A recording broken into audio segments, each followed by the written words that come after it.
नमस्कार. सखी सह्याद्रीच्या आजच्या भागात मी रश्मी आंबेडकर आपल्या सगळ्यांचं मनापासून स्वागत करते. या जन्मावर या जगण्यावर शतदा प्रेम करावे. आपल्याकडे कवींनी असं म्हटलेलंच आहे. मंगेश पाडगावकरांची ही कविता आपल्या सगळ्यांच्या परिचयाची. आज कवितेने सुरुवात का केली? आज जागतिक कविता दिन आहे. पण जेव्हा आपण या कवितेच्या या दोन ओळींकडे लक्ष देतो तेव्हा काही वेळेला आपल्याला जो जन्म मिळालेला असतो त्याच्यावर खऱ्या अर्थाने प्रेम करणं आणि ते भरभरून जगणं, किंवा जर कोणाला तसं जगता येत नसेल तर त्याच्यावर सुद्धा तितकंच प्रेम करणं आणि त्याला आपल्या बरोबर घेऊन येणं हे खूप महत्त्वाचं ठरतं. आज डाऊन्स सिंड्रोम डे सुद्धा आहे. जागतिक स्तरावर आजचा दिवस हा पाळला जातो आणि त्या अनुषंगाने आजचा आपला हा विशेष कार्यक्रम असणार आहे. विषय काय आहे बघूया आजचा. आजच्या सखी सह्याद्रीचा आपला विषय आहे स्वावलंबनाच्या वाटेवर जागतिक डाऊन्स सिंड्रोम दिनानिमित्त विशेष कार्यक्रम. डाऊन्स सिंड्रोम म्हणजे काय, ह्या मुलांचं जगणं एकंदरीत कसं असतं, त्याच्यासाठी आपण काय काय करू शकतो, या सगळ्यावर आजच्या कार्यक्रमामध्ये आपण चर्चा करणार आहोत. आणि यासाठी आपल्याबरोबर दोन मार्गदर्शिका आहेत. ओळख करून घेऊया. डॉक्टर स्नेहल देशपांडे, नमस्कार.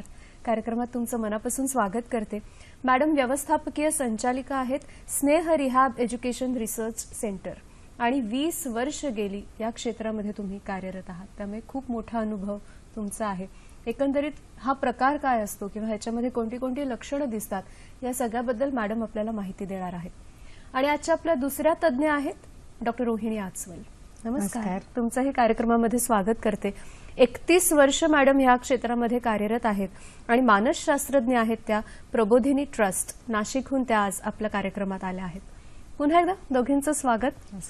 ह्या विषयावर बोलण्यासारखं खूप आहे, चर्चा होणं गरजेचं आहे आणि सगळ्यात महत्वाची गोष्ट म्हणजे लोकांपर्यंत डाऊन्स सिंड्रोम म्हणजे काय आणि त्याच्यासाठी आपण काय करू शकतो याची जागरूकता होणं हे फार आवश्यक आहे. म्हणून आजच्या कार्यक्रमात आपण त्यावर बोलणार आहोत. तुमच्या मनात जर काही प्रश्न असतील, शंका असतील, आम्हाला विचारायचे असतील, जरूर फोन करा. त्यासाठी आपले दूरध्वनी क्रमांक आहेत 24908050, 24988050, 022 एसटीडी कोड. मुंबई बाहेरून जी मंडळी फोन कॉल्स करणार आहेत त्यांच्यासाठी आणि मोबाईलच्या माध्यमातून जी संवाद साधणार आहेत त्यांच्यासाठी. आपण जेव्हा फोन करतो तेव्हा काही गोष्टींची काळजी नेहमीच घेत असतो. आजचा जो आपला विषय आहे त्या अनुषंगाने प्रश्न विचारलेत तर नव्या नव्या गोष्टींची माहिती आपल्यापर्यंत पोहोचेल. फोन करा तेव्हा टीव्हीचा आवाज पूर्णतः बंद ठेवण्याचा प्रयत्न करा, म्हणजे तुमचा आवाज इथपर्यंत सलग येईल. आणि मोबाईलच्या माध्यमातून जर बोलणार असाल तर अशा ठिकाणी जाऊन आपण बोलणार आहोत जिथे नेटवर्क उत्तम येईल, जेणेकरून तुमचा आवाज मध्ये कट होणार नाही. या काही गोष्टी आपण जर सांभाळल्या तर ही चर्चा अधिकाधिक खुलवत तुम्हीच नेणार आहात आणि आपल्या मार्गदर्शकांकडून वेगवेगळ्या गोष्टींची माहिती सुद्धा आपल्याला मिळणार आहे. डाऊन्स सिंड्रोम डे आजच्याच दिवशी जगभरात हा पाळला जातो आणि त्या निमित्ताने वेगवेगळ्या कार्यक्रमांचं आयोजन सुद्धा केलं जातं. तर आजचाच दिवस का निवडला गेलाय? 21 ट्रायसोमी हा डाऊन सिंड्रोमचा एक प्रमुख प्रकार आहे, ज्याच्यामध्ये 21 नंबरचं जे गुणसूत्र आहे ते गुणसूत्र 3 विभागात विभागलं जातं. म्हणून 21 ही तारीख आणि 3 विभागात विभागलं गेल्यामुळे डाऊन सिंड्रोमची लक्षणं दिसतात. आणि म्हणून 3 मार्च महिना, तिसरा महिना म्हणून मार्च महिना, म्हणून 21 मार्च हा डाऊन सिंड्रोम जागतिक डाऊन सिंड्रोम दिवस म्हणून आज जगभरात साजरा केला जातो. पण हे डाऊन सिंड्रोम हे सगळ्यात पहिलं कोणी शोधून काढलं किंवा कोणी आपल्यापर्यंत पोहोचवलं, काय सांगाल त्याच्याबद्दल? 1866 मध्ये ब्रिटिश फिजिशियन होते डॉक्टर डाऊन. आपण त्याची स्लाइड सुद्धा हो, त्याची स्लाइड आपण त्याच्या जोडीला बघूया.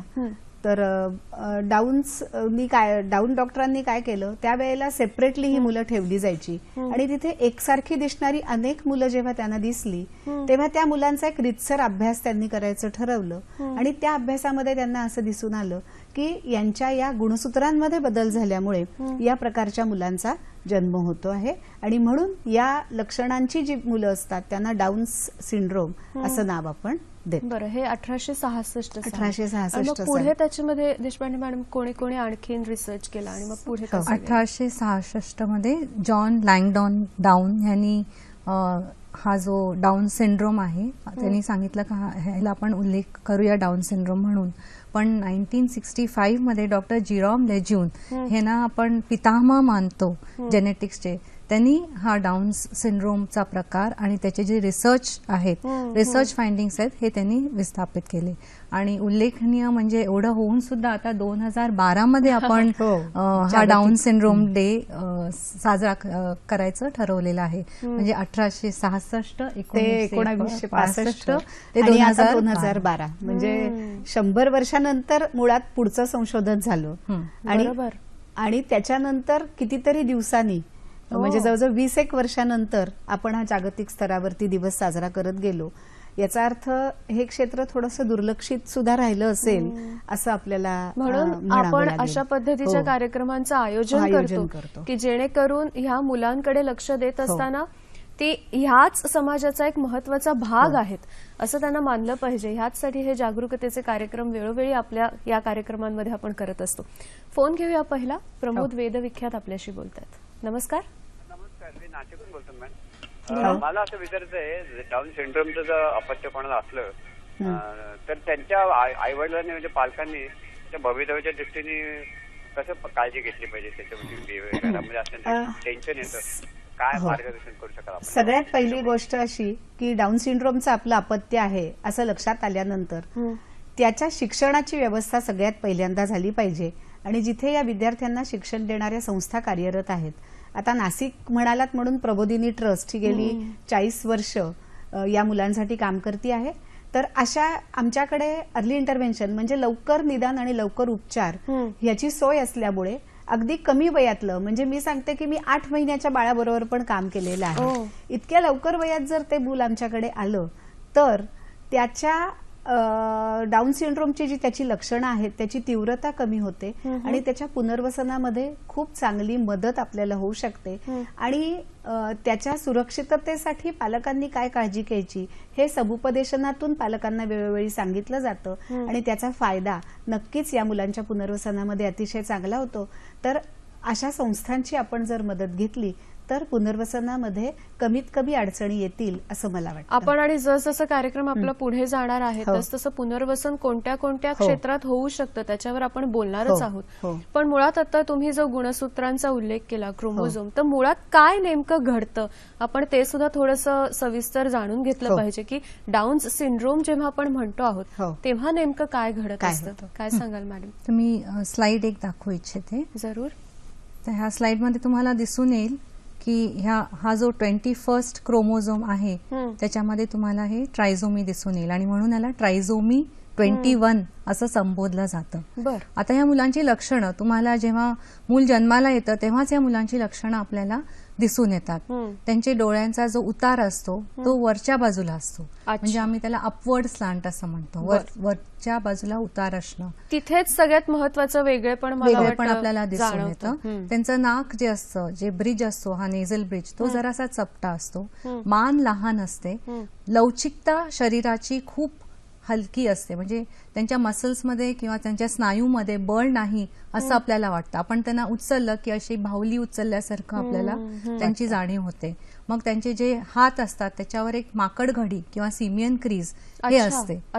तर त्याला आम्ही सिमियन क्रीज किंवा माकड घडी म्हणतो. आणि त्यांच्या पावलांमध्ये जे ग्रेट टो असतो म्हणजे पहिलं जे बोट असतं आणि बाकीच्या बोटांमध्ये अंतर असतं. बरं, ते आपल्याला स्लाइड मध्ये मला वाटतं तुम्ही ती घडी आणि ते जे व्यवस्थितपणे अंतर आहे ते जास्त दिसलेलं आहे. चांगल्या म्हणजे पद्धतीने विशेषतः दिसतंय. अंगठा आणि अंगठ्या शेजारचं जे बोट आहे त्याच्यामध्ये खूप मोठं अंतर पावलामध्ये. पावलामधला आपण जो बघू शकतोय आता. आपण बघू शकतोय ती स्लाइड. आणि ते माकड घडी दाखवली ते ह्याच्यामध्ये पॉइंट करू शकाल ती कशा पद्धतीची असते? ती हातावर असते ती. हो, हातावर हाताच्या असते. ती तळव्यावरती दिसतीये ना? ती हो, हो, दिसतीये हो. आपल्याला. इकडे, हा, ओके. तर ती हातात त्याच्यावरून ती मुख्य लक्षणं आहे. दृश्य स्वरूपातली हो, जी आपण हो, म्हणतो ती. हो. त्यामुळे बऱ्याचदा मुलाचा जन्म झाल्यानंतर काही तासांनीच किंवा तात्काळ सुद्धा हे डॉक्टर असं निदान करू शकतात बाह्य लक्षणांवरून की हे मूल डाऊन सिंड्रोमचं असण्याची शक्यता जास्त आहे. पण मग ह्याचं कारण काय असू शकतं? खरं खूप संशोधनाअंती सुद्धा पूर्ण कारणापर्यंत आपण अजूनही आलेलो गेलो नाही. नाहीये. फक्त ते झाल्यानंतर आपण सांगू शकतो की 21 नंबरच्या गुणसूत्रामध्ये काहीतरी दोष निर्माण झालेला आहे आणि त्याच्यामुळे असं झालं. पण तो दोष का का निर्माण झाला? झाला हे पूर्णतः नैसर्गिक प्रक्रियेतून निर्माण होणारी ही एक घटना आहे आणि त्याच्यावरती आपलं कुणाचंही नियंत्रण नाही असंच आपल्याला म्हणावं लागेल. पण मग हे आपण असं म्हणू शकतो की जर आता ह्या पिढीमध्ये एकाला असेल तर आधी सुद्धा त्याची हिस्ट्री असू शकते, असं काही असू शकतं? काही प्रकार म्हणजे हे जे 3 प्रकार आपण पाहतो डाऊन सिंड्रोम मध्ये, एक तर ट्रायझोमी, हा स्लाइडवर आपण परत पाहू शकतो की ट्रायझोमी 21 हा जवळजवळ सगळ्यात जास्तीत जास्त दिसणारा प्रकार आहे. त्याच्यानंतर आपण मोझेकिझम म्हणतो, ज्याच्यामध्ये विभागणीमध्ये प्रॉब्लेम असतो. तो जो हा जो आहे प्रकार तो जेव्हा गर्भधारणा होते त्याच्यानंतर जी सेलची विभागणी होते त्याच्यामध्ये प्रॉब्लेम असल्यामुळे मोसॅकिझम होतं. ते 2 ते 4% मुलांमध्ये हे दिसून येतं आणि ह्या मुलांमध्ये जे आपण वैशिष्ट्य आधी डिस्कस केली ती इतकी दिसून येत नाहीत. मग आमच्याकडे जे मुलं येतात ती आई वडील म्हणतात ते खरोखरच डाऊन्स आहे का, दिसून येत नाहीये, पण ते मोसॅकिझम असतं. आणि तिसरा प्रकार आहे हा ट्रान्सलोकेशन, म्हणजे त्याचा एक तो क्रोमोझोम असतो तो तुटून दुसऱ्या ह्याला संलग्न होऊन जातो.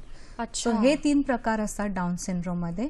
94% ट्रायझोमी, 2 to 4% मोसॅकिझम आणि तिसरा प्रकार आहे तो ट्रान्सलोकेशन. पण नंतरचे जे तुम्ही 2 सांगितले त्याच्यामध्ये जी लक्षणं आधीच्या मध्ये दिसतात तेवढी प्रकर्षाने दिसत नाही. पण मग ती कशी ओळखायची? मग त्यांच्यामध्ये असं काय दिसून येतं? त्यांच्यामध्ये सुद्धा त्यांचे डोळे जे आहेत ते सपाटच असतात, स्थिर नसतात आणि हलके असतात आणि वजन जास्त असतं पण उंची त्या मानाने कमी असते.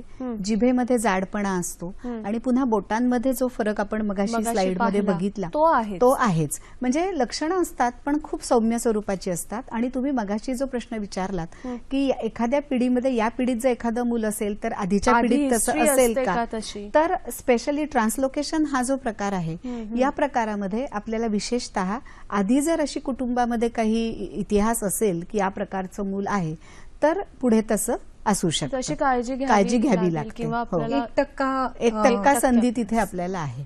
पण अदरवाईज हे का घडतं किंवा कशा पद्धतीने हे होतं अजून त्याच्यावर संशोधन सुरू आहे. आणि अजून तरी असं म्हटलं जातंय की नैसर्गिकच काहीतरी त्या गुणसूत्रांमध्ये असं घडतं आणि मग डाऊन्स मूल जन्माला येतं.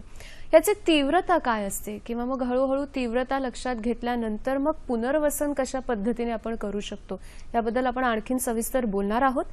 एक प्रश्न आहे खरं तर डोक्यात की ह्याची तीव्रता काही वेगवेगळी असते का, त्याच्याकडे आपण येऊया. पण आपले एक प्रेक्षक आपल्याशी बोलतायत, आपल्याशी शलाका गाडगीळ बोलतायत. नमस्कार, मी शलाका गाडगीळ कल्याण प्रश्न विचारू इच्छिते. माझा प्रश्न असा आहे की हा जो आजार आहे तो बाईमध्ये काही कमतरता असल्यामुळे होतो का, आणि त्या जगात त्या तशा तऱ्हेच्या जन्मलेल्या मुलांचं पुनर्वसन कसं करायचं? एक्झॅक्टली, पुनर्वसनाकडे आपण येणारच आहोत. पण कार्यक्रमाच्या सुरुवातीला जी चर्चा झाली, अर्थात दोन्ही मॅडम आपल्याला अधिक चांगलं सांगतीलच की हा आजार नाही हे लक्षण आहे असं आपण अगदी प्रकर्षाने ह्याच्याकडे लक्ष देतो आहोत. काय सांगाल याच्याबद्दल? डाऊन सिंड्रोम हा मुळात आजार नाही, ती एक अवस्था आहे आणि त्यांची जी लक्षणं आहेत त्या मुलांची, त्या लक्षणावरून ती अवस्था आपण प्रतीत करतो की ही अवस्था या मुलांच्या मध्ये आहे.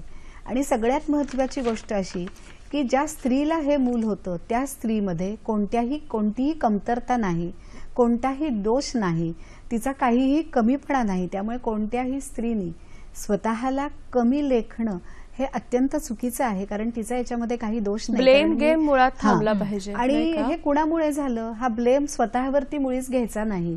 जरी प्रत्यक्ष जन्म आईनं दिला असला तरी आईचं त्याच्यावर काही नियंत्रण नाहीये आणि तिनं काही असं मुद्दामून हे मूल जन्माला घातलेलं नाही. अगदी खरं. तर मी पहिल्यांदाच जसं म्हटलं की ही निसर्गतः घडणारी कृती आहे, त्यामुळे मनातून हा विचार पूर्णपणे काढून टाका की आईचा काही कमीपणा किंवा दोष आहे आणि पुनर्वसनाकडे आपण पुढच्या टप्प्यात येतोच. त्या अगोदर मला असं विचारायचं की तीव्रतेचे काही टप्पे असतात का? आपल्याकडे चार्ट सुद्धा आहे, ऍक्च्युअल एज आणि मेंटल एज किती राहतं ते, तो पण आपण एकीकडे बघूया आणि तीव्रतेबद्दल सुद्धा बोलूया.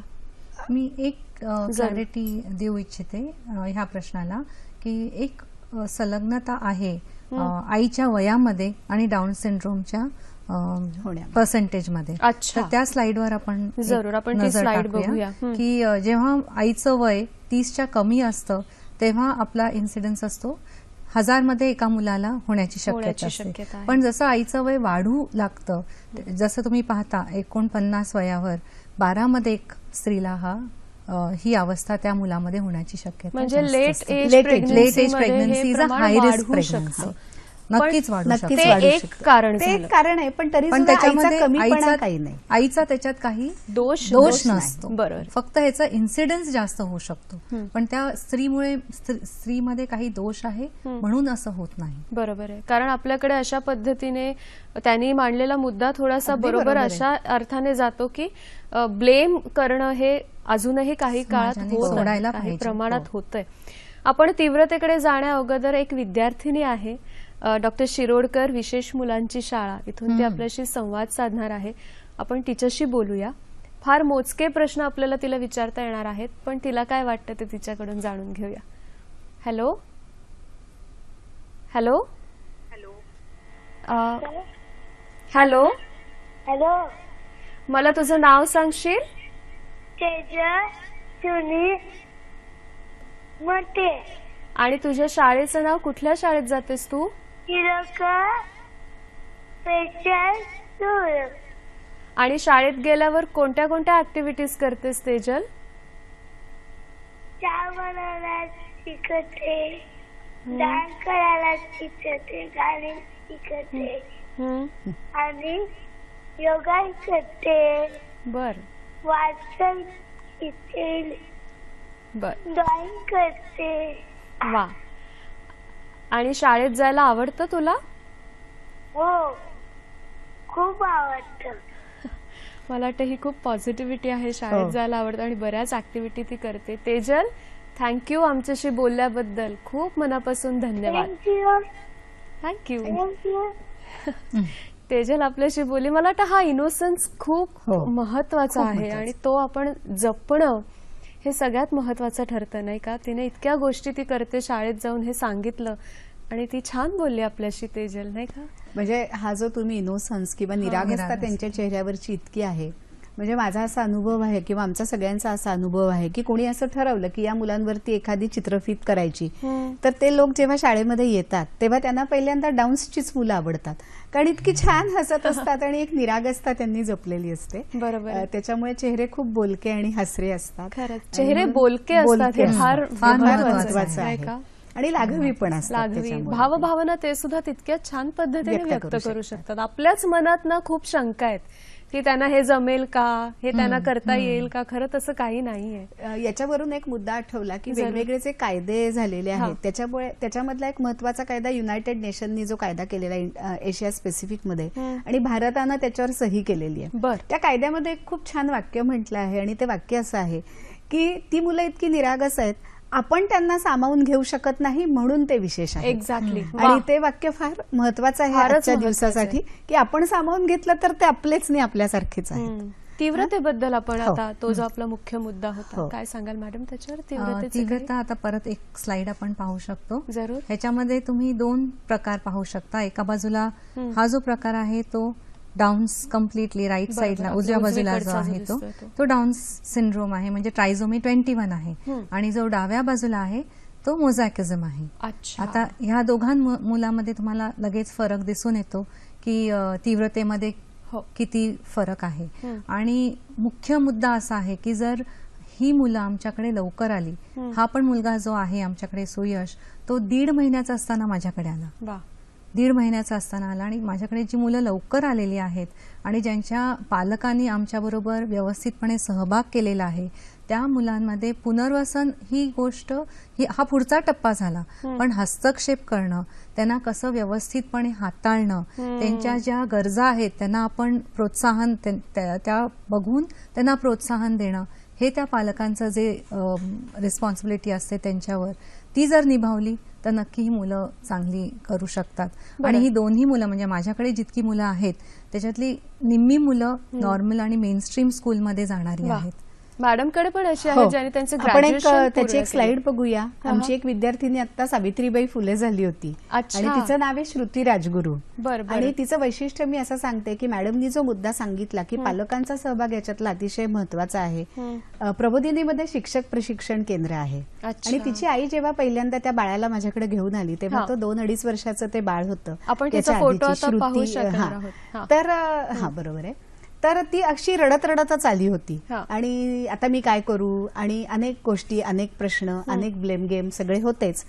पण मग तिच्या मनामध्ये कसं तयार झालं की मी आता हे प्रशिक्षण करते आणि तिने स्वतः प्रशिक्षण केलं. आणि तिची मुलगी 15 वर्षाची आता झालेली आहे आणि आपल्याला दिसती आहे की ती सावित्रीबाई फुले झाली आणि ती दाखवतीये की आई त्या पाटीवर लिहिलेलं आहे. म्हणजे सावित्रीबाईंनी स्त्री शिक्षणाचा वसा घेतला आणि आम्ही डाऊन्स आहोत पण आम्ही शिकतोय आणि आम्ही स्वावलंबनाकडे चाललेलो आहोत. अतिशय सुंदर आहे. ती स्वतःच्या भावभावना अतिशय चांगल्या व्यक्त करू शकते. आणि तीव्रतेचा जर आपण विचार केला तर बुद्धिमत्तेचा विचार केला तर ती सौम्य बुद्धिमत्तेच्या याच्यामध्ये येते. म्हणजे डाऊन सिंड्रोमच्या मुलांबद्दल असं म्हटलं जातं की सरासरीपेक्षा कमी बुद्ध्यांक या मुलांचा असतो आणि तो म्हणजे 70 पेक्षा कमी. तर 50 ते 70 या बुद्धिमत्तेच्या प्रकारामध्ये ती येते आणि म्हणून ती सौम्य बुद्धीचा प्रश्न तिच्याकडे आहे. आणि पालकांनी तिच्यावरती घेतलेले परिश्रम याच्यामुळे तिच्यामध्ये खूप सकारात्मक बदल झाले आहेत. आणि घरामध्ये सुद्धा तिच्या आईनं तिला इतकं छान वळण लावलं आहे की जो पाळीचा प्रश्न तुम्ही मगाशी आणि सुरक्षिततेचा प्रश्न विचारला होता, तर ती स्वतः स्वतंत्रपणाने हे सगळं करू शकते. काही तिच्या बाबतीत काही बदल घडला आहे, घरातल्या कुणालाही कळत सुद्धा नाही त्या दिवसांमध्ये. इतकं उत्तम प्रशिक्षण दिलेलं आहे. कारण निसर्ग थांबत नाही. वयाप्रमाणे बदल हे होणारच. त्यामुळे पालकांची याच्यातली भूमिका महत्वाची आहे. बरोबर. आपण एक फोन घेऊया आणि मग पुढे चर्चा अधिक नेऊया. उमा आपल्याशी बोलतात. नमस्कार. हॅलो. बोला. हा, आपण दोघींना माझा नमस्कार. हॅलो. नमस्कार. तुमचा आवाज. हा, माझा प्रश्न असा आहे की जे डॉक्टर लोक किंवा ज्या मुली लॅबच्या संपर्कात असतात त्यांना रेडिएशनचा त्रास होऊन अशा प्रकारची मुलं होतात असं बोललं जातं, तर आपलं याविषयी मत काय आहे? मॅडम नक्की या प्रश्नाचं उत्तर आपल्याला देतील. जागतिक डाऊन सिंड्रोम दिन आज सगळीकडे पाळला जातोय. वेगवेगळ्या कार्यक्रमांचं आयोजन जागतिक स्तरावर होत आहे. आपल्या सखी सह्याद्रीमध्ये सुद्धा आपण त्याच विषयावर बोलतो आहोत. स्वावलंबनाच्या वाटेवर मूल जन्माला आल्यानंतर त्याला वाढवणं, त्याचा स्वीकार करणं, ह्या सगळ्या गोष्टींबरोबरच त्याला स्वतःच्या पायावर उभं करणं ही सुद्धा एक खूप महत्वाची जबाबदारी असते. आपण त्या सगळ्याबद्दल आजच्या कार्यक्रमामध्ये बोलतो आहोत आणि आपल्या तज्ज्ञ आपल्याबरोबर आहेत डॉक्टर रोहिणी आचवल आणि डॉक्टर स्नेहल देशपांडे आपल्याला याबद्दलची माहिती देत आहेत. आपण तीव्रतेबद्दल जेव्हा बोलत होतो आणि उमा मॅडमने जो प्रश्न विचारला होता, रेडिएशन किंवा लॅबमध्ये काम करणाऱ्या ज्या महिला असतात त्यांच्या होणाऱ्या मुलांवर अशा पद्धतीने परिणाम होतो असं एक म्हटलं जातं. कितपत तथ्य आहे, काय सांगाल देशपांडे? रेडिएशनचा जो प्रकार आहे त्याचा जो परिणाम आहे तो नक्कीच फिटसवर होतो, पण त्याच्यामुळे डाऊन सिंड्रोम होतो हे म्हणणं चुकीचं ठरेल. अजून काही निष्कर्ष याबाबत निघालेला नाही आहे किंवा रिसर्च त्याच्याबद्दल काही म्हणत नाही. पण रेडिएशनमुळे दुसरे काही आजार किंवा दुसरा काही अवस्था मुलांमध्ये नक्कीच निर्माण होऊ शकते. पण डाऊन सिंड्रोम नाही.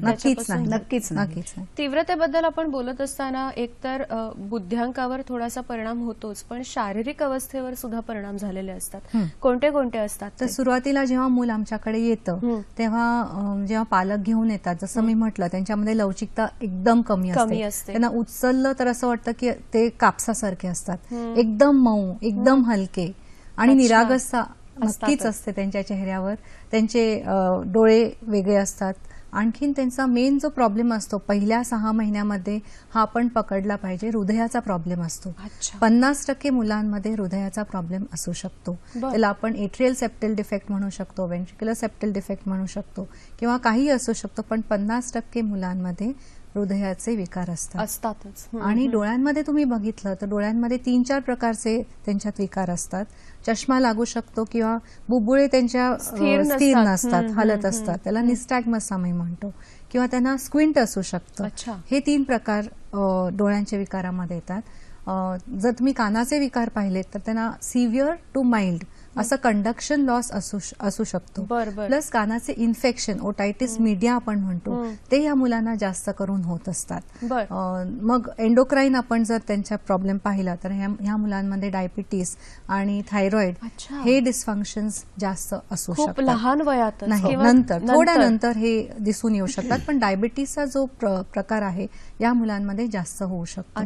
ल्युकेमियाज ह्या मुलांमध्ये जास्त असतात. आणखीन जर आपण बाकीचे प्रॉब्लेम बघितले तर त्यांच्या पोटामध्ये पण इंटेस्टायनल ऑब्स्ट्रक्शन आपण म्हणतो, 2-3 प्रकार जे गॅस्ट्रोइंटेस्टायनल ट्रॅक्ट मध्ये असतात ते प्रकार ह्या मुलांमध्ये जास्त असू शकतात. हे सगळे फिजिकल. आणखीन फार महत्वाचं आहे की त्यांची जी मान असते ती फार लवचिक असते आणि जो पहिला आणि दुसरा सर्वायकल वर्टिब्रे असतो त्यांच्यामध्ये जी स्पेस असते त्यांच्यात लवचिकता असल्यामुळे ते स्लिप होण्याची शक्यता असते. आणि माझ्याकडे एक मुलगी आलेली 13 वर्षाची, तोपर्यंत ती नॉर्मल चालत मेनस्ट्रीम स्कूलमध्ये जात होती, पण मानेला झटका लागला कारमध्ये आणि तिला पॅरालिसिस झाला. तर पालकांनी ही गोष्ट फार महत्वाचा मुद्दा हा लक्षात ठेवायला पाहिजे. लहानपणापासून प्रत्येक 6 महिन्यामध्ये त्यांचा एक एक्सरे काढणं फार गरजेचं आहे. आणि बुद्ध्यांकाशी जर आपण बुद्ध्यांकाचा जर आपण विचार केला तर जवळजवळ 40 ते 50% डाऊन सिंड्रोम असलेली जी मुलं असतात त्यांचा बुद्ध्यांक हा सौम्य प्रकारामध्ये असतो आणि 1 ते 2% मुलांमध्ये ती बॉर्डर लाईनचे आहेत असं आपल्याला दिसतं. म्हणजे ज्यांचा बुद्ध्यांक हा 70च्या पुढे आणि 90च्या आतमध्ये आहे. आणि तिसरी गोष्ट, काही मुलं अशी आहेत, आपण 1 किंवा 2% मुलं अशी म्हणू शकतो की ज्यांचा बुद्ध्यांक हा सरासरी इतका असू शकतो. आणि बऱ्याचदा अगदी सौम्य मुलं जरी असली किंवा मॉडरेट मध्यम प्रकारची बुद्धिमत्ता ज्या मुलांकडे आहे अशी मुलं सुद्धा जास्त कार्यक्षम असतात. म्हणजे कोणतीही गोष्ट त्या लवकर स्वतःकडे ते रिसेप्टिव्ह असतात, पटकन ती गोष्ट शिकतात, आत्मसात करतात, नंतर अनुकरण प्रिय असतात. आणि आपण बऱ्याच गोष्टी ह्या अनुकरणातून शिकत असतो. आणि अनुकरण प्रिय ही मुलं असल्यामुळे त्यांच्या समोर असलेले जे कोणी आई वडील आहेत, त्यांचे शिक्षक आहेत, त्यांची भावंड आहेत, मित्रपरिवार आहे, त्यांचं बघून ही मुलं अतिशय चांगलं शिकू शकतात कारण ती जास्त कार्यक्षम असतात. आणि डाऊन सिंड्रोमच्या बाबतीत आपल्याला असं एक म्हणता येईल की तीव्रता ही बुद्धिमत्तेच्या दृष्टीने खूप कमी मुलांमध्ये आपल्याला दिसून येते. आणि म्हणून आमच्याकडे येणाऱ्या 2 केसेसमध्ये एक मुलगी BA झाली आहे, कॉम्प्युटरचा उत्तम कोर्स तिनं केलेला आहे, दुसरा मुलगा 12वी झालाय आणि तो आता नोकरीसाठी, आत्ताच इथे मी तुमच्या स्टुडिओत आल्यानंतर फोन आला होता, मॅडम कधी येऊ भेटायला. म्हणजे असं हायर फंक्शनिंग किंवा जास्त कार्यक्षम असल्यामुळे त्यांना स्वावलंबी करणं आणि त्यांचं पुनर्वसन हे थोडंसं सोपं होऊ शकतं, पण खूप लहानपणापासून प्रयत्न केले. आपण आता एका मुख्याध्यापिकांशी बोलणार आहोत. आपल्याशी तेजल मते मगाशी बोलली, डॉक्टर शिरोडकर विशेष मुलांची शाळा, त्याच शाळेच्या मुख्याध्यापिका संध्या फणसेकर मॅडम आपल्या बरोबर आहेत. कारण ह्या सगळ्यामध्ये शाळांची भूमिका फार महत्वाची ठरते. नमस्कार मॅडम, कार्यक्रमामध्ये तुमचं स्वागत. नमस्कार मॅडम. तेजल आमच्याशी खूप छान मगाशी बोलली आणि त्याच शाळेच्या तुम्ही मुख्याध्यापिका आहात. तर मला असं विचारायचंय की डाऊन सिंड्रोम असलेल्या मुलांसाठी शाळांचं महत्व किती असतं आणि विशेष शाळा त्याच्यासाठी कोणत्या कोणत्या प्रकारचं काम करतात, काय सांगाल? डाऊन सिंड्रोम मुलं ही जेव्हा आमच्या शाळेमध्ये 4 ते 5 वयोगटामध्ये याच्यामध्ये प्रवेश घेतात त्यावेळी त्यांच्याकडे पहिलं अर्ली इंटरव्हेन्शन ही जी आपण थेरपी पॉइंट यूज करतो त्यांच्यासाठी, तर त्यामधून त्यांचं जे बरेचसे त्यांचे जे ऑब्स्टॅकल असतात ते त्याच्यातून निघून जातात आणि त्यांच्या विकासाचा जो पिरियड असतो वाढ होण्यासाठी त्यासाठी बरीचशी त्यांची मदत होते. आणि डाऊन सिंड्रोम मुलं, ह्या मुलांना त्यांच्याकडे बऱ्याचशा अशा क्षमता असतात की ते स्वतः चांगल्या पद्धतीने त्यांना प्रशिक्षण दिल्यानंतर ते त्याच्यामध्ये पुढे जाऊ शकतात. म्हणजे स्विमिंग म्हणा किंवा इतर क्रीडा स्पर्धांमध्ये म्हणा, अनेक त्यांच्या स्किल डेव्हलपमेंट आपण करू शकतो शाळेमध्ये जेव्हा त्यांना आपण प्रशिक्षण देतो त्यावेळेला. आणि त्यामुळे इतर सामान्य मुलांप्रमाणे त्यांचं ते आयुष्य जगू शकतात. त्यामुळे असं कोणतंही अपंगत्वाचं लेबल त्यांच्यावरती काही पुढे मागे राहत नाही. फक्त त्यांचं कसं असतं की काही समान गोष्टीमध्ये त्यांचे जे काही प्रॉब्लेम असतात ते जर निघून गेले तर त्यामधून त्यांचं भविष्यामध्ये ते चांगले स्वावलंबी होतात, स्वतःच्या पायावरती उभे पण राहू शकतात. या क्षेत्रामध्ये काम करणाऱ्या 2 तज्ज्ञ आपल्या बरोबर आहेत. डॉक्टर स्नेहल देशपांडे आपल्या बरोबर आहेत आणि डॉक्टर रोहिणी आचवल. तुम्हाला काही त्यांना विचारायचं आहे, कारण शाळेसारख्या अत्यंत महत्वाच्या ठिकाणी अनेक वर्ष त्या काम करता आहेत. सध्या ते आपल्याकडे डाऊन सिंड्रोम असलेले किती विद्यार्थी आहेत? माझ्या शाळेत मॅडम आता सध्या 10 विद्यार्थी आहेत. अच्छा. आणि त्यांचा वयोगट आहे 3 वर्षापासून ते 16 वर्षापर्यंत. अच्छा. आणि त्यांच्या पुनर्वसनासाठी काही कार्यशाळा पण आहे आपल्याकडे? आमच्याकडे आम्ही पूर्वव्यवसायिक शिक्षण त्यांना आमच्या शाळेमध्ये देतो. त्याच्यामधून त्यांना फाईल मेकिंग बनवणे किंवा होम सायन्स असे वेगवेगळे जे ट्रेड असतात ते त्यांनी शिकवतो. आणि त्यानंतर आम्ही त्यांना ज्या शासनाच्या मान्य कार्यशाळा आहे तिथे त्यांना आम्ही पाठवतो त्यांच्या पुढच्या भविष्यासाठी. अच्छा, खूप छान. म्हणजे त्यांचा पुढचा जो प्रश्न आपण म्हणतो की स्वतःच्या पायावर उभं राहिलं पाहिजे, यासाठी सुद्धा काही प्रमाणामध्ये प्रयत्न शाळेकडून केले जातात. हे खूप महत्वाचं आहे. एक प्रश्न मी विचारू इच्छिते, त्यांच्या शारीरिक क्षमतेसाठी काही तुम्ही पावलं उचललेली आहेत का शाळेमध्ये? शाळेमध्ये शारीरिक क्षमता त्यांच्या आपण डेव्हलप करण्यासाठी आमच्याकडे त्यांच्या समजा त्यांना काही प्रॉब्लेम असतील, वैद्यकीय गरजा असतील त्यांच्या, तर त्यासाठी आम्ही डॉक्टरांचं तिथे स्टेशन भरवतो. त्याच्यासाठी स्पीच थेरपिस्ट आमच्याकडे येतात. बर.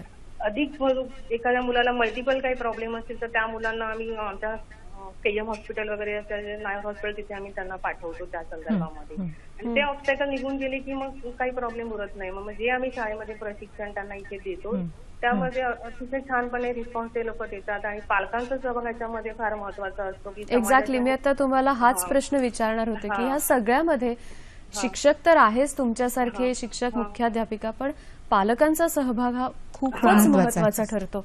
पालकांचा सहभाग आम्ही घेतो. आमच्या ज्या सिलेबस जो आमचा असतो जो वर्षाचा त्याच्यामध्ये त्यांचा आम्ही समाविष्ट करून तर घेतोच त्यांना. आणि पालकांना सक्षम बनवण्यासाठी त्यांचा आत्मबल आणि आत्मविश्वास वाढवण्यासाठी आम्ही अनेक कार्यशाळांचं आयोजन करतो शाळेमध्ये. पालकांकरता वेगवेगळे त्यांच्यासाठी शिबिरं भरवतो की त्याच्यामधून त्यांचा जो सकारात्मक जो दृष्टिकोन आहे तो वाढवण्यामध्ये प्रयत्न करतो आम्ही. आणि एकदा का त्यांचा सकारात्मक दृष्टिकोन वाढला की मुलामध्ये पण सुधारणा होते आणि मग मुलामध्ये पण आत्मविश्वास ऑटोमॅटिक वाढला जातो. म्हणजे दोन्ही बाजूनी सकारात्मक भूमिका आपल्याला बघायला मिळते. खूप महत्वाचं काम आपल्या मार्फत होतं आहे. डाऊन सिंड्रोमची जी मुलं 10 आहेत आज तुमच्याकडे, पण तरी सुद्धा त्यांचा सर्वांगीण विकास व्हावा यासाठी खूप महत्वाचे पावलं तुमच्या मार्फत उचलली जात आहेत. शुभेच्छा तुमच्या या सगळ्या कार्यासाठी आणि आमच्या कार्यक्रमात सहभागी झालात त्याबद्दल तुमचे मनापासून आभार मानते. धन्यवाद मॅडम आमच्याशी बोलल्याबद्दल. आणि आपण आपल्या कार्यक्रमामध्ये आता पुनर्वसन या मुलांचं कशा पद्धतीने केलं पाहिजे किंवा करता येतं याबद्दल बोलणार आहोत. आतापर्यंत आपण डाऊन सिंड्रोम म्हणजे काय, ती अवस्था काय आहे, लक्षणं कशी असतात, तीव्रता त्याची कोणत्या कोणत्या स्वरूपाची असते, या सगळ्यावर आपण बोललो. पण ह्या मुलांचं पुनर्वसन होणं हे सुद्धा तितकंच महत्वाचं ठरतं. काय सांगाल याच्याबद्दल की कोणत्या कोणत्या पातळीवर आणि कशा कशा पद्धतीने आपण पुनर्वसन करू शकतो? स्लाइड पाहूया. जरूर. जेव्हा आमच्याकडे मुलं येतात पुनर्वसनासाठी किंवा लवकर हस्तक्षेप होण्यासाठी तर त्यांच्या पातळ्या आम्ही पाहतो. जर मूल आमच्याकडे एकदम लहान, जसं मी म्हटलं 1.5 महिन्याचं मूल आमच्याकडे आलं तर त्याचे जे गोल्स असतात ते वेगळे असतात. आणि जे शाळेतलं मूल येईल त्यांचे गोल्स वेगळे असतात. आणि जे एडल्ट म्हणजे 18 वर्षाच्या वर पण आमच्याकडे येतात मुलं येतात, कारण त्यांना प्रॉब्लेम्स असतात त्यांच्या सांध्यांमध्ये, त्यांच्या क्षमतेमुळे प्रॉब्लेम्स असतात. तर त्यांचे जे गोल्स असतात ते वेगळे असतात. जेव्हा मूल आमच्याकडे अर्ली इंटरव्हेन्शनसाठी येतं तेव्हा पहिली गोष्ट आम्ही त्याला पाहतो की त्याचं पोझिशन जे आहे किंवा शरीराची जी विस्तार आहे शरीराचा तो व्यवस्थित व्हायला पाहिजे. कारण ही मुलं एकदम ब्रॉडली चालतात किंवा एकदम पसरवून ठेवलेलं असतं त्यांचं शरीर. ते एकजीव करणं त्याच्यासाठी पोझिशनिंग आम्ही देतो. त्यांचे जे बिहेवियर असतात ह्या वेळेला त्यांच्या बिहेवियरवर त्यांचं कंट्रोल नसतं, नियंत्रण नसतं, त्याला आम्ही रेग्युलेशन म्हणतो. तर रेग्युलेशनवर काम करण्यासाठी आणि ह्याच्यासाठी ह्या ज्या गोष्टी आहेत त्याच्यावर काम करण्यासाठी आम्ही सेन्सरी इंटिग्रेशन नावाचं जी थेरपी आहे ती ह्या मुलांना देतो. म्हणजे जी संवेदना ह्या मुलांना पोचू शकते किंवा त्यांच्या ब्रेनमध्ये पोचू शकते त्या संवेदनाचा वापर आम्ही करतो. त्याच्यात त्वचेचा वापर करतो, श्वासाचा वापर करतो, कारण ऑल्फॅक्टरी आणि हे जे त्वचा आहे ह्या संवेदना सगळ्यात लवकर ह्या मुलांमध्ये डेव्हलप झालेल्या होतात. मग त्याच्यानंतर जी अवस्था असते त्याच्यामध्ये आम्ही डोळ्यांचा वापर करतो आणि मुव्हमेंटचा, म्हणजे मूल कसं मूव्ह होतं त्याचा वापर करतो. आणि त्याच्यानंतर हे सगळं एकजीव होऊन मग त्याचं सायकॉलॉजी किंवा बुद्धिअंकामध्ये रूपांतर होतं. स्पर्शाची भाषा सगळ्यात लवकर कळते, सगळ्यात लवकर कळते. त्याच्यामुळे ती आधी पटकन डेव्हलप होणं गरजेचं आहे. काय सांगा मॅडम, आपण जेव्हा पुनर्वसन हा शब्द म्हणतो त्याचा अर्थ असा की या मुलांना स्वावलंबनाने जगता आलं पाहिजे. अगदी खरं. आणि या स्वावलंबनाची सुरुवात खऱ्या अर्थाने लवकर उपचारापासून होते.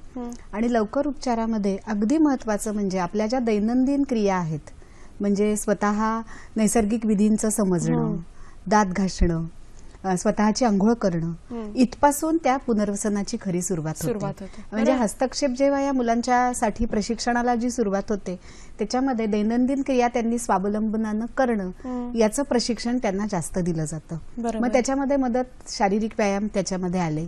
पालकांची भूमिका त्याच्यात सगळ्यात जास्त महत्वाची आहे. म्हणजे शालेय जो अभ्यासक्रम जर आपण या मुलांचा बघितला तर त्याच्यामध्ये स्वावलंबन हे एक कौशल्य म्हणून शिकवलं जातं. अच्छा. आणि तिथपासून मग पुढे जर ते त्यांचा बुद्धिअंक हा सौम्य असेल तर मग नाव लिहिणं, अक्षर ओळख, अंक ओळख, मग व्यावसायिक शिक्षण म्हणजे पूर्व व्यवसाय शिक्षण, आणि मग व्यवसायासाठी त्यांना तयार करणं आणि त्याच्यामध्ये घरगुती गोष्टी सुद्धा त्यांना शिकवणं. म्हणजे व्यावसायिक शिक्षणामध्ये जसं मगाशी मॅडम म्हणाल्या की आम्ही फाईल मेकिंग शिकवतो, पेपर बॅक करायला शिकवतो वगैरे वगैरे. त्याच्यापूर्वी सुद्धा मला जर एकटं राहायचं असेल स्वावलंबनामध्ये तो खूप महत्वाचा मुद्दा आहे. तर मला माझं जेवण बनवता आलं पाहिजे. आणि नुसतं माझं नाही तर मी घरातल्या कोणावर भार होऊ नये म्हणून गृहविज्ञान पण त्यांना शिकवलं पाहिजे. आणि आमच्या ज्या संस्थापिका आहेत रजनीताई, ज्यांनी 40 वर्षापूर्वी प्रबोधिनीची स्थापना केली, त्यांचा याच्यावर विशेष कटाक्ष असतो कारण त्या एक पालक आहेत. बरोबर. आणि पालकाची दृष्टी ही नेहमी वेगळी असते की माझ्या मुलाला जर स्वावलंबनानं जगायचं असेल तर या सगळ्या गोष्टी त्याला आल्या पाहिजे. आणि हे जर म्हणजे दैनंदिन क्रिया करणं, लिखाणाचे आणि वाचनाचे काही संस्कार होणं, पैसे समजणं, वेळाचा हिशोब थोडासा आला पाहिजे, वेळेचं नियोजन करता येणं आणि स्वतःचं जेवण स्वतः तयार करणं आणि घरातल्या इतरांना पण मदत करणं म्हणजे गृहविज्ञान शिकवणं, याच्यामुळे या मुलांचं पुनर्वसन हे अतिशय चांगलं होऊ शकतं असं मला वाटतं. फक्त ह्यासाठी त्यांना त्यांचा वेळ द्यायला लागतो. हे फार महत्वाचं आहे. तुम्ही आज म्हणालात आणि उद्या जमलं असं होणार नाही. म्हणजे जसं मॅडम म्हणाले की 18 वर्षानंतर पण एखादं मूल येतं, आता त्याचं पुनर्वसन कसं करायचं? मग त्याचं शारीरिक वय बघायचं 18 वर्ष का त्याची कौशल्य काय झाली आहेत तयार? मग जर त्याला घरगुती दैनंदिन दिनक्रमातली कौशल्य येत नसतील तर ते गोल आधी ठरवायला लागतात आणि मग त्याच्या पुनर्वसनाकडे आपल्याला वयानुरूप ते बदलत जातं. रत्नागिरीहून एक फोन आहे. राजेंद्र मयेकर आपल्याशी बोलतात. नमस्कार. हा नमस्कार, रत्नागिरीहून राजेंद्र मयेकर बोलतोय. बोला सर. डाऊन सिंड्रोम या शब्दाचा अर्थ नाही कळला मला. विशेष मुलं म्हणजे जरा प्लीज समजावून सांगाल का? बर, अगदी थोडक्यात काय सांगाल आपण चर्चेची? डाऊन सिंड्रोम म्हणजे ज्या डॉक्टरनी ही लक्षणं काय आहेत याचा शोध लावला त्याचं नाव डॉक्टर डाऊन असं होतं. ब्रिटिश डॉक्टर आहेत, हे फिजिशियन आहेत आणि त्याच्यावरून या लक्षणांसारखी दिसणारी मुलं त्यांना आपण डाऊन सिंड्रोम असं म्हणतो. सिंड्रोम म्हणजे लक्षण. बरं, त्या डॉक्टरांनी ते शोधून काढलं. अवस्था आपण म्हणूया, तर ती अवस्था त्या डॉक्टरांनी शोधून काढली म्हणून डाऊन्स सिंड्रोम त्यांनी शोधलेला हा सिंड्रोम आहे. यामध्ये मुलांचं समुपदेशन तर होतच असतं. त्यांनी काय करायचं काय नाही, स्वावलंबन, सगळ्या गोष्टी. पालकांचं समुपदेशन किती महत्वाचं आहे? सगळ्यात जास्त महत्व पालकांच्या समुपदेशनाला आहे. कारण सकारात्मक स्वीकार आपल्या मुलाचा हा जेवढ्या लवकर पालक करतील तेवढा दृष्टिकोन बदलतो. सकारात्मक स्वीकार फार छान शब्द. आणि स्वीकारात्मक स्वीकार एकदा झालं ना की मग सगळं सोपं होतं. मग माझं मूल जसं आहे तसं मला खूप आवडतं आणि त्याच्यासाठी मी प्रयत्न करायला सुरुवात करणार, ही भूमिका जेव्हा पालकांची तयार होते आणि त्यामुळे समुपदेशनाला अतिशय महत्व आहे. समाजाने स्वीकारणं सुद्धा मॅडम तितकंच महत्वाचं आहे. आपण एक स्लाइड बघूया त्या संदर्भामध्ये. 40 वर्षापूर्वी संस्था सुरू झाली तेव्हा नाशिक सारख्या छोट्या गावात खरं सुरू झाली. त्यावेळेला लोक दारं लावून घ्यायची, सर्व्हे केले.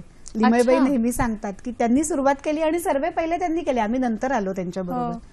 परंतु आता असं झालं की एक कॉलेज आहे, फॅशन डिझायनिंगचं कॉलेज आहे आणि तिथे एक फॅशन शो होता आणि 40 वर्षानंतर या वर्षी आणि मागच्या वर्षी त्यांनी फॅशन शो मध्ये आमच्या डाऊन सिंड्रोमच्या विद्यार्थिनींना बोलावलं होतं. आपण त्याचा फोटो बघतो आहोत आणि त्यांनी रॅम्प वॉक केलं आणि ते करत असताना त्यांना कोणतीही पूर्वसूचना दिलेली नव्हती की तुम्ही असं चाला, फक्त काय भूमिका त्यांची असणार आहे तसा ड्रेस त्यांचे पालक आणि आमचे शिक्षक करून गेले होते आणि मुलांना काहीही न सांगता आणि अतिशय उत्तम, म्हणजे जे फॅशन डिझायनर होते त्याच्यापेक्षा जास्त अप्रिसिएशन किंवा जास्त कौतुक आमच्या विद्यार्थ्यांचं झालं. आणि हे मला असं वाटतं की हे यश आहे जे लोक या मुलांच्या पुनर्वसनासाठी प्रयत्न करतात. आणि समाजाचं मला कौतुक वाटतं की ही तरुण मुलं सगळी कॉलेजेसमधनं जेव्हा आमच्याकडे ते शाळा बघायला येतात, रिव्हर्स इंटिग्रेशन आम्ही असं म्हणतो की आम्हाला जाता येत नाही ते येतात आणि आल्यानंतर ते भारावतात आणि मग ते विचार करतात की आम्ही काय करू शकू. आणि त्यांनी त्यांच्या कॉलेजमध्ये अशा प्रकारे मुलांना सामावून घेतलं. तर मी नेहमी असं म्हणते की मुलांना चांगले मित्र समाजात मिळतात, चांगले नातेवाईक मिळतात. अल्टिमेटली आपल्याला हेच हवं असतं आणि सुरक्षितता मुख्य म्हणजे आमच्या विद्यार्थ्यांना समाजामध्ये मिळते आणि मग ते स्वतंत्रपणाने स्वावलंबनाने जगू शकतात. त्यामुळे समाजामध्ये हा दृष्टिकोन खूप आता बदललेला आहे आणि स्वागत आता लोक सुद्धा करतात. आपण एक फोन घेऊया. पुण्याहून प्रिया आपल्याशी बोलतात. नमस्कार. हॅलो प्रिया. हॅलो, मी पुण्यावरून प्रिया बोलतेय. बोला. मला विचारायचं होतं की नात्यामध्ये लग्न झाल्यावर अशी मुलं होतात का, आणि प्रेग्नेन्सी मध्ये अशा कोणत्या टेस्ट आहेत की त्यातनं अशी मुलं आहेत हे डिटेक्ट होऊ शकतं? थँक्यू.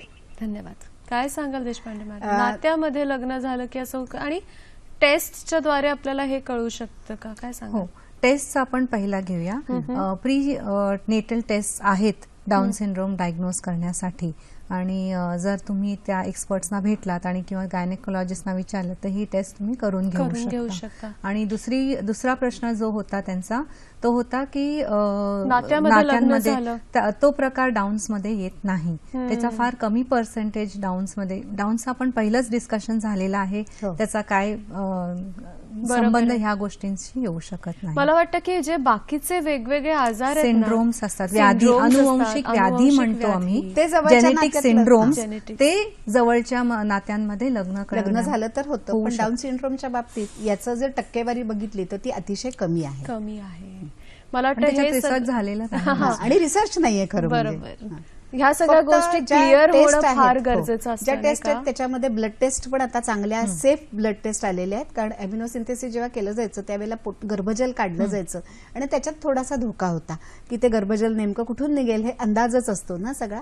त्यामुळे ब्लड टेस्ट पण आता आहेत आणि अल्ट्रासोनोग्राफीज मधनं सुद्धा काही फीचर्स आपल्याला मुलांचे दिसू शकतात आणि त्याच्यावरून सुद्धा आपल्याला निदान पूर्व गर्भ म्हणजे बाळ जन्माला येण्यापूर्वीच्या अवस्थेमध्ये आपण 3 महिन्यापर्यंत या टेस्ट करू शकतो. 3 महिन्याच्या आत सुद्धा आपल्याला त्याच्यावरनं निदान करता येतं की मूल कसं असणार आहे याचं. पालकांचा यामध्ये सहभाग जेव्हा आपण म्हणतो आहोत तेव्हा एकंदरीत सुरक्षितता मुलांची ही सुद्धा खूप महत्वाची ठरते. तर तुमच्या माध्यमातून काय काय प्रयत्न ह्यासाठी केले जातात? मी विशेष उल्लेख करू इच्छिते एका पालकाचा.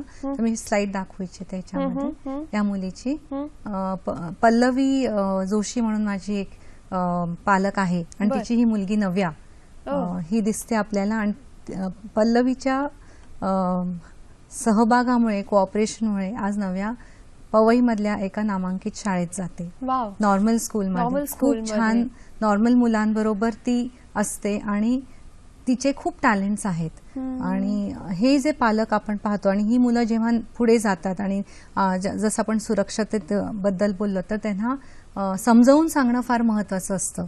हल्ली खूप व्हिडिओज पण आहेत आपल्याकडे जे मुलांना आपण दाखवू शकतो आणि सांगू शकतो की त्यांनी आपलं स्वतःचं संरक्षण कसं करायला पाहिजे.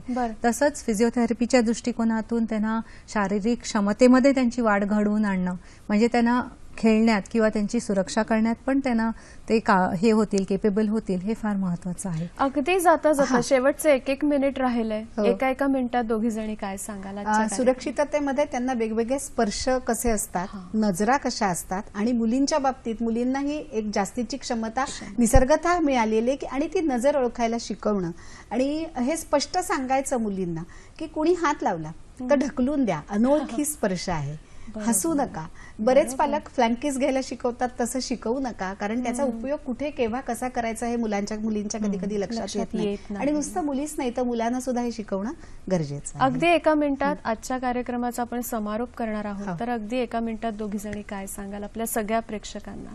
मी एवढंच सांगू इच्छिते की या मुलांमध्ये खूप क्षमता आहे आणि आपण त्यांना आपल्यामध्ये सामावून घेणं फार महत्वाचं आहे.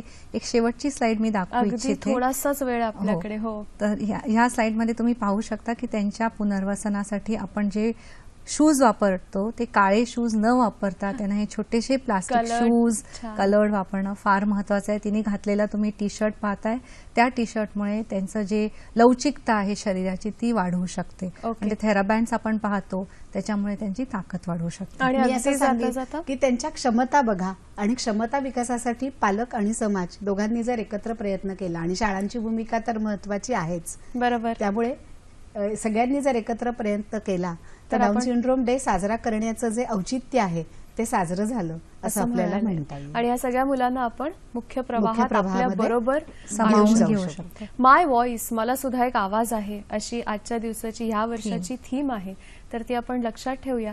तुम्ही दोघी या कार्यक्रमात सहभागी झालात, इतकी छान माहिती दिलीत, तुमचे मनापासून आभार मानते मी. धन्यवाद. आणि आजचा कार्यक्रम कसा वाटतोय ते कळवण्याची माध्यमं 2 आहेत. फेसबुक पेजला व्हिजिट करू शकता किंवा तुम्ही आम्हाला ईमेल सुद्धा पाठवू शकता.